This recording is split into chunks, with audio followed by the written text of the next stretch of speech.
Podcast podcast podcast social media पर हर जगह इस वक्त यही लफ्ज़ सुनने को मिल रहा है। मैसेज टीवी अलकाफ फाउंडेशन बाहमी इश्तराक से लेके आ रहा है पॉडकास्ट का एक अहम मालूमाती, इल्मी और इस्लाही सिलसिला। इस सिलसिले में हम बात करेंगे उलमा किराम से, मुफ्तियान किराम से, डॉक्टर्स से, वकला से, सहाफ़ियों से, गर्ज़ ये कि ज़िंदगी के हर शोबे के लोगों से, और लेकर आएंगे आपके सामने सिर्फ मालूमात नहीं बल्कि शरई मसाइल के हल और मुख्तलिफ़ चीज़ों के मुतालिक मुस्तनद मालूमात। इस सिलसिले का पहला प्रोग्राम हम लेके आ रहे हैं कुर्बानी के मुतालिक, जिसमें हम फ़ज़ाइल कुर्बानी, मसाइल कुर्बानी, फ़लसफ़ा कुर्बानी और इस तरह के दीगर अहम मालूमात। अलकहफ़ फाउंडेशन का एक प्रोजेक्ट है अलकहफ़ वक्फ़ कुर्बानी, जिसमें वक्फ़ कुर्बानी की जाती है। वक्फ़ कुर्बानी क्या है और ये इज्तिमाई कुर्बानी से किस तरह से मुख्तलिफ है? वक्फ़ कुर्बानी का कॉन्सेप्ट कहाँ से आया?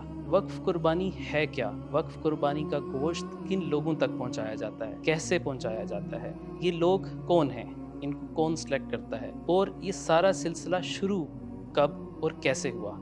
ये तमाम तफसीलात हम इस सीरीज़ में आपके सामने रखेंगे। इस सिलसिले में हमारे साथ होंगे अलकहफ़ के बानी मोहतरम जनाब हाफिज़ शेख इब्राहिम नक्शबंदी साहब, अमजद भट्टी साहब। शरई मसाइल के मुतालिक हमारे साथ होंगे मुफ्ती शाहिद उबैद साहब, जो रईस हैं जामिया शरफिया के दारुल इफ्ता के। और फील्ड वर्क से हमारे साथ होंगे अलकहफ़ के रज़ाकार, अपनी ईद कुर्बान करके इन लोगों तक गोश्त पहुंचाते हैं। क्यों पहुंचाते हैं, कैसे पहुंचाते हैं, ये सब हम फ़र्स्ट हैंड इंफॉर्मेशन लेंगे इन तमाम लोगों से। तो इंशाअल्लाह ये सिलसिला बहुत जल्द शुरू हो रहा है, हमारे साथ रहिएगा, ज़रूर देखिएगा।